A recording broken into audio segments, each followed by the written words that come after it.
काषाय वस्त्रं करदण्डधारिणं कमण्डलूपद्मकरेण शङ्खं चक्रं गदाभूषितभूषणाढ्यं श्रीपादराजं शरणं प्रपद्ये। नमो जन्मभूमी जिथे जन्म झाला, नमो आर्यभूमी जिथे वाढियेला, नमो कर्मभूमी जिथे गुप्त झाला। नमस्कार माझा सद्गुरु दत्तात्रेयाला, अवधूत चिंतन श्री गुरुदेव दत्त। साधकांनो, काल आपण बघितलं सद्गुरु गाणगापुरामध्ये आहे, अनेक चमत्कार घडतायत। त्यातच आपण काल सिद्धांनी एक कथा सांगायला सुरुवात केली, ती म्हणजे गाणगापूरच्या उत्तरेला माहूर स्थानावर असणाऱ्या गोपीनाथ अशा धनिक ब्राह्मणाची, त्याला मूलबाळ राहत नव्हतं, होऊन मरत होते। त्यांना एक मुलगा झाला दत्तकृपेने, त्याचं नाव दत्त ठेवलं। नंतर त्याचं लग्न झालं, त्याला नंतर व्याधी झाली 16व्या वर्षी, आणि आता तो शेवटच्या क्षणाला आहे। व्याधीनी ग्रासलंय, वैद्य सगळे हात टेकलेत। वैद्य म्हणतात आता आमच्या हातात काहीही नाही। तो चंद्रमौळी म्हणजे शिव गुरु काय तो वाचवेल, म्हणून यांनी दत्तालाही साकडं घातलंय की आम्हाला तर दुसरा मुलगा नाही, तुझ्याच आशीर्वादाने एक झालाय, आणि तो जर गेला तर त्याच्याबरोबर आम्ही पण आमचा जीव संपवू।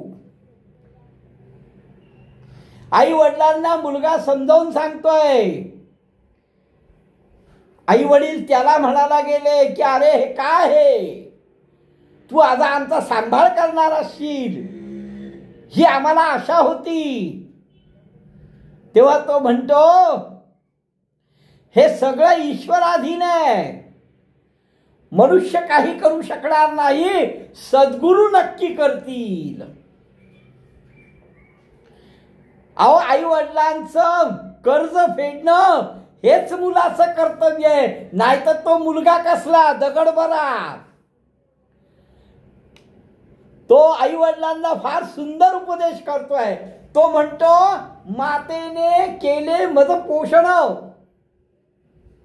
आईने माझं पोषण केलं। अहो, एकदा तिने मला स्तनपान करवलं, ते ऋण सुद्धा मी फेडू शकणार नाही, जन्म जन्मांतरात फेडू शकणार नाही। आपण जन्मलो तुमचे उदरी, मी तुमच्या कुशीमध्ये तुमच्या उदरामध्ये जन्माला आलो, पण माझ्यामुळे तुम्हाला फक्त कष्टच झाले, माझ्यामुळे तुम्हाला काहीही सौख्य मिळालं नाही। मग असा मी पापी आहे,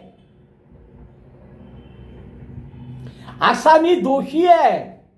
आपण जन्मलो तुमचे उदरी, कष्ट दाविले अति भारी, सौख्य न देखा कवणे परी, ऐसा आपण पापी देखा। अहो, काही सुख तुम्हाला माझ्यामुळे मिळालं नाही। आता तुम्ही दुःखी न व्हावे, आता तुम्ही दुःखी होऊ नका। जे होणार ते होणार, जे घडणार ते घडणार। आता तुम्ही दुःख न करणे, आता तुम्ही काही दुःख करू नका। मग परमार्थी दृष्टी ठेवणे,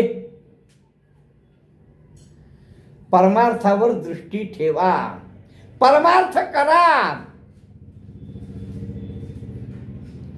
परमार्थ म्हणजे सद्गुरु सेवा, गुरुनिष्ठा, गुरु आज्ञा पालन, जैसे काही हासिल होणे, जे काय व्हायचं ते होईल, सद्गुरु सोडवतील। अहो, जे ब्रह्मादिकांना सुद्धा सुटलं नाही ते सद्गुरु सोडवतात, म्हणून ते सद्गुरु आहेत। येणे परी जननी जनका, अशा परीने आपल्या आई वडिलांचं त्यांनी सांत्वन केलंय। काही अंशी असं म्हणता येईल की त्याची घटिका जवळ आली आहे. पण असं होतं का?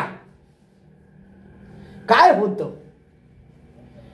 पण तो आई वडिलांना हे सगळं समजावून सांगतोय.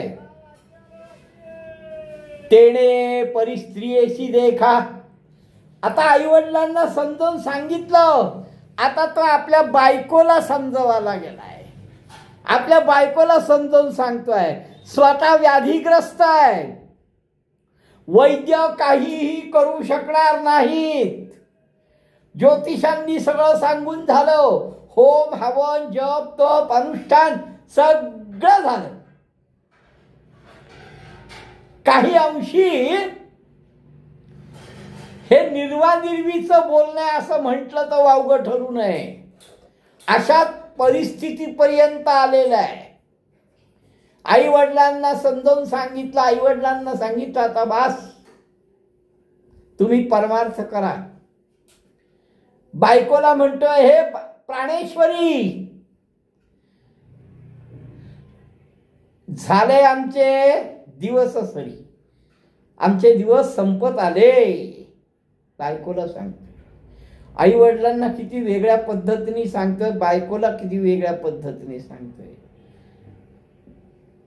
हे बघ बाई, आता माझे दिवस संपत आले आहेत. माझ्याकरता तू खूप कष्ट काढलेस. वाईट वाटतं बोलताना, पण तुझे कष्ट वाया गेले. म्हणे ऐक प्राणेश्वरी, झाले आमचे दिवस सरी, मज निमित्ते कष्टली सभारी. माझ्याकरता खूप कष्ट काढलीस, वाया गेले तुझे कष्ट. काय वाया गेले ग? वाईट वाटतंय. मागच्या जन्मी तुझं माझा काहीतरी वैर असेल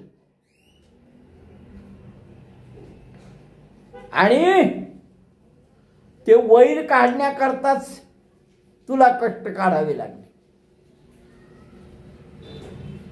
माझा त्रास तुला सहन करावा लागला. पूर्वजन्मीचे वैरपण तुझसी होतो माझा शिण, म्हणून तू तर दिधले जाण, जन्मांतरीचे कष्ट देखा. मागच्या जन्मीचं काहीतरी वैर असेल म्हणूनच तू माझ्याकरता खूप कष्ट काढलेस, तुझे कष्ट वाया गेले. वाईट वाटत. बघ आता ऐक, मी काय सांगतो ते ऐक. तुझं आमच्या घरी राहायचं ठरवलंस, माझे दिवस संपलेत.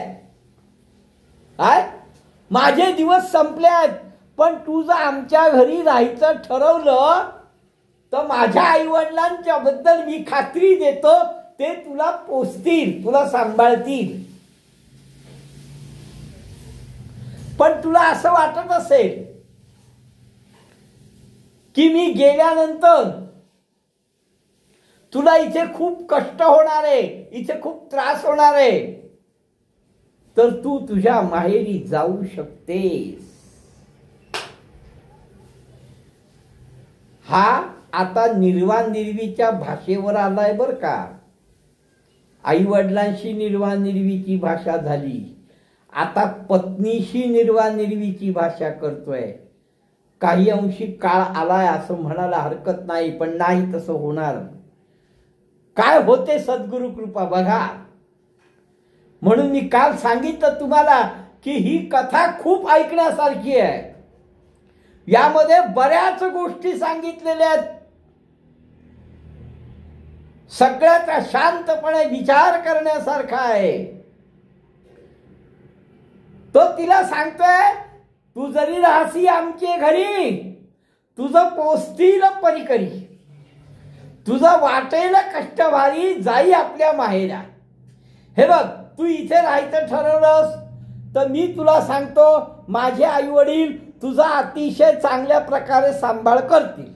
पण जर तुला वाटत असेल इथे कष्ट होणार आहेत, तर तू आपल्या माहेरी जाऊ शकतेस. अगं तू अजून सुंदर आहेस,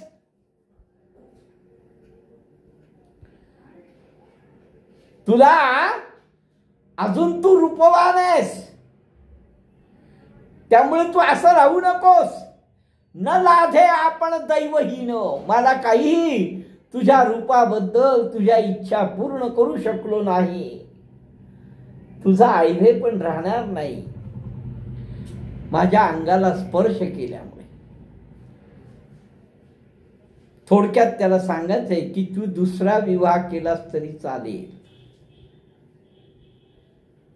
तू इथं राहिलीस तरी आई वडील सांभाळतील, तू माहेरी गेलीस तरी चालेल. हे ज्या वेळेस तो आपल्या पत्नीला समजावून सांगितलंय ते ऐकल्यानंतर त्या स्त्रीला चक्कर येणारच हो. कारण तिने कशा प्रकारे त्याची सेवा केली हे आपण काल बघितलं. त्याला जेवढं अन्न तेवढंच अन्न आपल्याला, तो उपाशी राहिला की आपण उपाशी राहायचं, त्याला दिले जेवढं औषध आहे तेवढं औषध आपण घ्यायचं. त्याच्या अंगाला दुर्गंधी येत असताना वैद्य त्याच्या जवळ येत नाही तरीही याची सेवा करायची. आणि त्या स्त्रीला असं बोलल्यानंतर तिला चक्कर येणारच, मूर्छा येणार. ऐकोनी पतीचे वचन मूर्छाली तत्क्षण. ऐकल्या ऐकल्या तिला चक्कर आली आणि आपलं डोकं तिने पतीच्या चरणावर ठेवलं आणि अत्यंत दुःख करून काय बोलताय तुम्ही? असं असतं तर एवढी वर्ष सेवा केली असती का? काय बोलताय तुम्ही? तुम्ही म्हणजे माझा प्राण आहात. हे चरण सोडून मी कुठे जाऊ? म्हणे स्वामी प्राणेश्वरा, हे बघा तुम्ही हे जे बोलताय ना याचा अर्थ तुम्ही माझा त्याग करायचा विचार करताय. तुम्ही माझं नाव घेरा, माझा त्याग करू नका. तुमच्याशिवाय मला कोणीच नाहीये, तुमच्याशिवाय मला गतीच नाहीये. जिथे तुमचा देह असेल तिथेच मी असणार आहे. मग अग्निसंस्काराच्या वेळेस तुमचा देह ज्या ठिकाणी आहे त्या ठिकाणी मी असणार आहे. तुमच्या मनामध्ये ही शंका आता येऊच देऊ नका, माझा अव्यय करू नका. ती अतिशय लीन होऊन पतीला सांगते, जेथे असे तुमचा देह सगळेची असे आपण पाहे. तुम्ही जिथे तुमचा देह असेल ना तिथे बघा मी तिथेच असणार आहे. मनामध्ये शंका घेऊ नका. काय मला सांगताय माहेरी जा, इथे राहा? तुमचा देह जिथे तिथेच मी. समागमे तुमची आपण, तुमच्या बरोबर येणार आहे मी, तुम्हाला सोडणार नाहीये. तुम्ही माझा त्याग करू नका, मी तुमच्या बरोबरच येणार आहे. ऐशे दोघांची वचना. इथे आई वडिलांना समजावून झालं. आता आई वडील आपल्या मुलाचा आणि सुनेचा हा संवाद ऐकतायत आणि अतिशय दुःखाने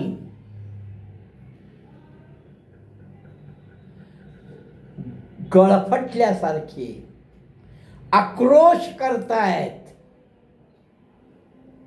ऐकोनिया जनक जननी देह टाकुनिया धरणी दुःख करीती तया वेळी. अरे हा का आपल्याशी असा बोललाय, त्याच्या बायकोशी असं बोलतोय, हा निर्वानिर्वीची भाषा करतोय. हे ऐकून आई वडिलांना अतिशय दुःख झालंय. आता या स्त्रीची बघा कशी परीक्षा आहे. एकीकडे पतीची ह्या अवस्था आहे, दुसरीकडे सासू सासऱ्यांची ही अवस्था आहे. तिला दोघांना सांभाळायचं आहे. ती काय करते? उठोनिया श्वशुरासी, सासऱ्याला उठवते, असा देह टाकू नका. सासूला सांगते, सासऱ्याला उठवते, अहो चिंता करू नका. काय विश्वास आहे त्या पतिव्रता स्त्रीला बघा. न करा चिंता हो भरवसी, भरोसा ठेवा, चिंता करू नका, माझा पती वाचणार आहे, माझा पती वाचणार आहे. तुम्ही चिंता करू नका, माझ्यावर भरोसा ठेवा, माझा ऐका, माझ्यावर विश्वास ठेवा, माझा पती वाचणार आहे. आम्हा राखेल चंद्रमौळी. चंद्रमौळी म्हणजे शिव, शिव म्हणजे आद्य गुरु. ती म्हणते हात जोडते, मी विनंती करते, माझ्यावर विश्वास ठेवा, माझा पती वाचणार आहे. तुम्ही मनामध्ये चिंता करू नका, त्याला काहीही होणार नाही. पतिव्रतेचा विश्वास आहे तो. आम्हाला चंद्रमौळी शिव राखणार आहे. पाठवा एखाद्या स्थानावर.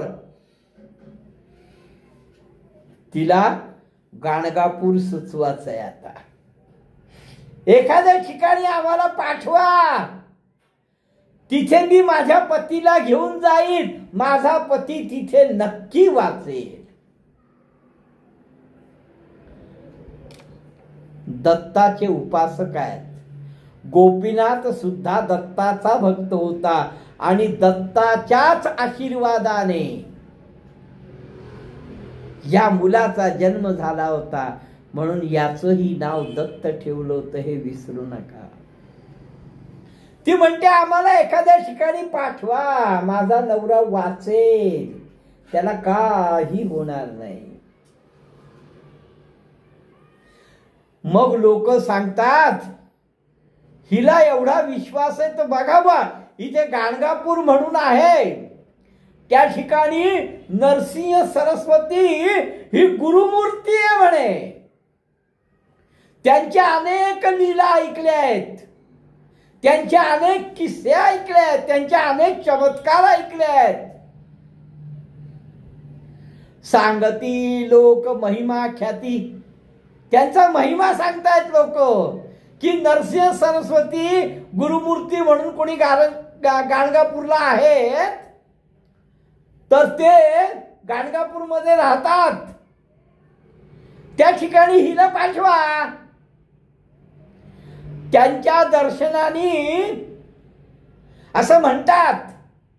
आता लोक प्रत्येक जण वेगवेगळ्या पद्धतीने सुचवत असतो, तर लोक त्यांना आता गाणगापूर विषयी सुचवत आहेत की बघा बा, गाणगापूरला कोण नरसिंह सरस्वती स्वामी महाराज म्हणून आहेत, हा काय दत्ताचा अवतार आहे म्हणतात, आणि तो तुमच्या मुलाला बरा करील. त्याच्या दर्शनाने अनेक जण बरे झालेत असं म्हणतात. तिथे ऐकते. मग ती आपल्या सासऱ्याला सासूला सांगते मला तिथे पाठवा गाणगापूरला. हो, माझ्या पतीला घेऊन मी तिथे जाते,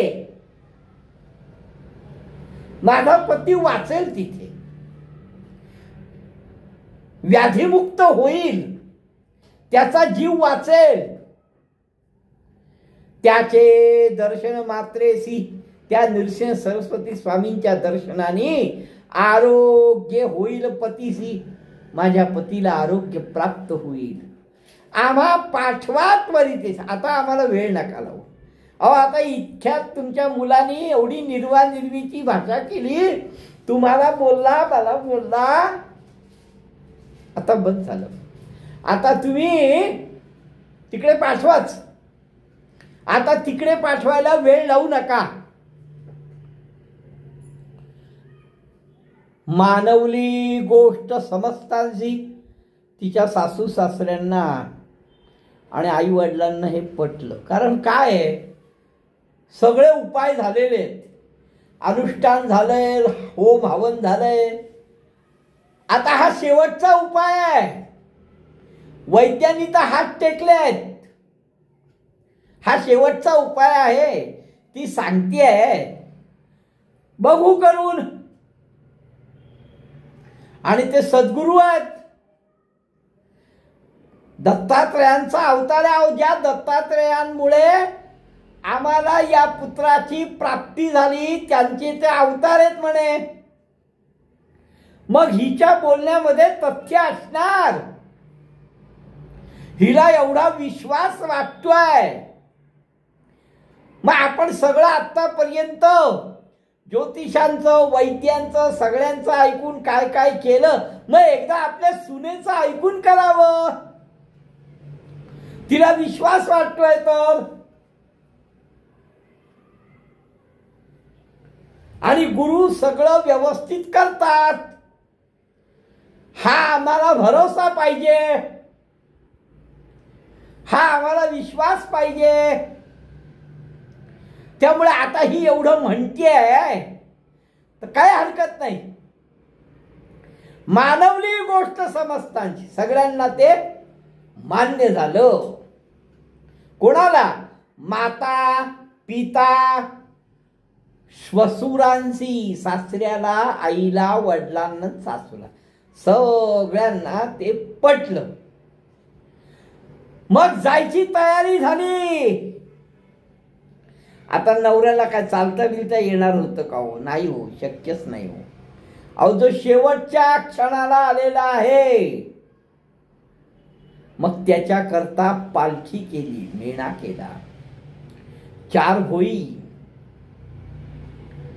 मानवली गोष्ट समस्तांशी, माता, पिता, श्वशुरांशी निरोप घेऊन सकाळी कांसी. सगळ्यांचा निरोप घेतला. गावकऱ्यांचा निरोप घेतला, आई वडिलांचा घेतला, सासू सासऱ्यांचा घेतला, आजूबाजूच्या लोकांचा घेतला. वैद्यांकडे थोडीफार रस्त्यात काही औषधं लागली तर ती औषधं घेतली. कारण ते काय प्लेन किंवा बस किंवा असं काही नव्हतं. मजल दर मजल करत जावं लागणार होतं. मग ते सगळ्यांचा निरोप घेतलाय. मध्ये रस्त्यात लागणारी औषधं सगळं घेतलंय. तया रोगिया करुणी डोली केली त्याला. मी सांगितलं त्याला मेण्यात ठेवलं. घेऊन निघाली ते बाळी. तशी ती लहानच आहे, 20 वर्षाची आहे, कारण नवराही 20 वर्षाचा आहे. 12व्या वर्षी लग्न झालं, 16व्या वर्षी व्याधी झाली. व्याधीमध्ये 3 वर्ष काढली. तया रोगिया करुणी डोली, घेऊन निघाली ते बाळी. ती घेऊन निघाली आहे. विनवी तसे तये वेळी. जाता जाता ती त्या सासू सासऱ्यांना विनवी तसे ते वेळी आपुले सासू ससऱ्यांची, आपल्या सासू सासऱ्यांना म्हणते, स्थिर करून अंतःकरण, तुमचं मन स्थिर करा आणि तुम्ही इथे आनंदाने राहा. आमची काळजी करू नका. का? आमची काळजी करू नका का? आमचा राखील चंद्रमौळी सद्गुरु दत्तात्रेय गुरु राखील आम्हाला. तुम्ही इथे सुखाने राहा, आनंदाने राहा, आमची काळजी करू नका. सुखे राहावे दोघे जण, पती असे माझा प्राण. हा तुमचा मुलगा असला ना तरी हा पती आहे माझा, हा माझा प्राण आहे. आणि राखील आमची कुलदैवता दत्तात्रेय. अहो, तो सद्गुरु दत्तात्रेय आमची कुलदैवत आहे. ते आमचं रक्षण करतील. त्यामुळे तुम्ही उगाच आमची काळजी करू नका. तुम्ही आनंदाने इथे राहा. तुमच्या मुलाला बरं करून मी आणणार. काय विश्वास आहे सद्गुरूंवर. हा विश्वास महत्वाचा आहे. सद्गुरूंवरची ही निष्ठा महत्वाची आहे. मी करणार, माझं सगळं व्यवस्थित होणार. सद्गुरू आहेत. अहो तुमचा मुलगा व्यवस्थित होईल, त्याला मी आणीन, तो जात नाही, तुम्ही काळजी करू नका, तुम्ही आनंदाने राहा. म्हणून सासू श्वशुरांशी नमन करी प्रीतीसी. आई वडिलांना नमस्कार केला, सासू सासऱ्यांना नमस्कार केला, तेही आनंदाने आशीर्वाद देतात. बाई तुझा हा विश्वास आहे, तुझी श्रद्धा आहे, तुझी निष्ठा आहे, तुझ्या म्हणण्यासारखं घडो, असं म्हणून तिची बोलवण केली, तिला पाठवलं. ही निघाली आहे. येणे परिपती सहित आपल्या नवऱ्याबरोबर निघती झाली पतिव्रता. पतिव्रता ही तिला उपमा शोभून दिसते. हो, क्वचित काळ ग मार्ग क्रमिता. काही काळ मजल दर मजल करत गाणगापुरात आली आहे. ज्या सद्गुरूंच्या भरोशावर, ज्या सद्गुरु निष्ठेवरती आलेली आहे. आपला पती बरा होणार आहे. आपल्या आईवडिलांना, आपल्या सासू सासऱ्यांना आपण सांगून आलोय की तुम्ही काळजी करू नका, माझा पती माझा प्राण आहे आणि आमची कुलदैवता दत्तात्रय आमचं रक्षण करणारी आहे. मी जिथे जाते ते सद्गुरू नृसिंह सरस्वती तुमच्या मुलाला बरं करणार आहेत. त्यामुळे मी त्यांना घेऊन इथे परत येणार आहे, काळजी नका करू, असं सांगून ती निघाली आहे. मजल दर मजल करत ती गाणगापुरात आली. क्वचित काळ ग मार्ग क्रमिता आली गाणगापुरी. मजल दर मजल करत ती गाणगापुरात आली. आता स्वामींना भेटायला जायचंय, आता सद्गुरूंचं दर्शन घ्यायचंय, सद्गुरूंची कृपा होणार आहे, सद्गुरूंचा आशीर्वाद प्राप्त होणार आहे, आपला नवरा निरोगी होणार आहे. खूप मोठी आशा, विश्वास, श्रद्धा, गुरुनिष्ठा हे सगळं एकवटून ती आलेली आहे. मनामध्ये दुसरं काही नाही. माझा पती बरा व्हावा, माझ्या सासू सासऱ्यांना, आई वडिलांना मी सांगून आले आहे. मार्ग क्रमिता रोगियासी. मार्गात येता येता प्रवासामध्ये शीण येतो, त्रास होतो, त्यामुळे रोग्याला त्रास झाला, अधिक झाला त्रिदोषी, थोडासा जास्त त्रास झाला. उतरता ग्राम प्रदेशी, गावाच्या बाहेर उतरली आहे. आपण सुरुवातीपासून बघतोय, महाराज संगमावर होते, संगमावरून त्यांना मठात आणलं. संगम आणि मठ हे 3 किलोमीटरचं अंतर आहे. ती मठापर्यंत आलेली आहे. मार्ग क्रमिता रोगियासी, अधिक झाला त्रिदोषी, उतरता ग्राम प्रदेशी. ती उतरली. विचारलं की म्हणे गुरु संगमावर गेलेले आहेत. तू ज्यांच्या दर्शना करता आलीयस, ज्यांच्या भेटी करता आलीयस, ते संगमावर आहेत आणि संगमावर तुला त्यांचं दर्शन होईल, त्यांची कृपा होईल. तू संगमावर जा. तिने तिथे विचारल्यानंतर तिथल्या लोकांनी सांगितलं, विचारता श्री गुरुसी गेले होते संगमासी, जावे म्हणून दर्शनासी, निगती झाली ते वेळी. परत पती जवळ आली आणि पतीला घेऊन ती सद्गुरूंच्या दर्शनाला संगमावर जाण्याकरता निघाली, पण अघटित घडलं. सद्गुरू अजून भेटले नाहीयेत. संगमावर जाण्याकरता म्हणून ती पती जवळ आली. काय झालं? सद्गुरू भेटले का तिला नंतर? तिचा नवरा वाचला का? तिला उपदेश काय झाला? तिच्या गुरुनिष्ठेचं फळ तिला काय मिळालं? गुरु आज्ञा पालनाचं फळ तिला काय मिळालं? आपण उद्या बघू. अवधूत चिंतन श्री गुरुदेव दत्त.